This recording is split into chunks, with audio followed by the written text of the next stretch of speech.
พอดเราเล่นย้อนยุคเป็นว่าพอดเราเล่นย้อนยุคแต่เก่าแล้ว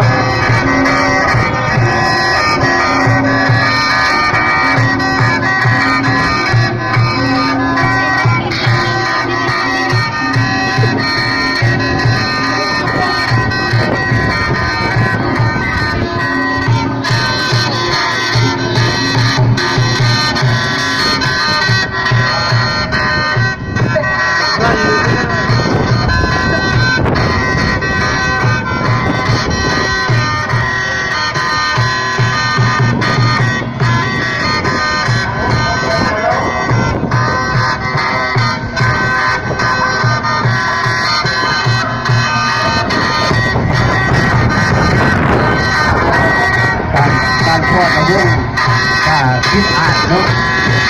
ยามคิดอ่านต้องไม่พอดละเรื่องน้ำ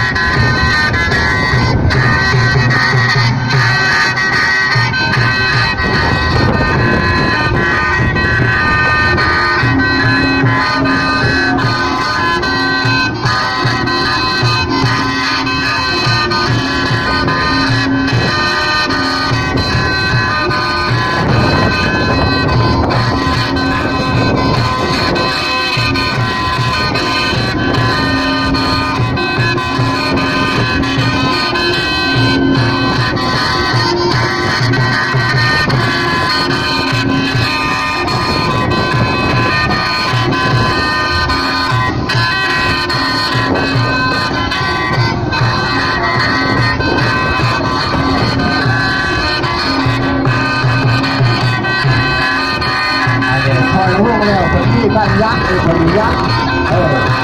แต่ถ้าเข้าเพื่อนมาออกมายักษ์ยักษ์ยักษ์ที่มั่วที่ควายต้องเยอะเลย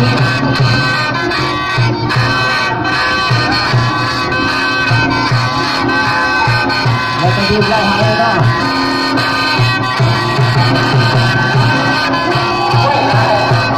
คุณยิ่งจะเรียกเราคุณยิ่งคิดต่อ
เดี๋ยวเอาข้อเสียงต้องมั่วสุขเสยเนาะ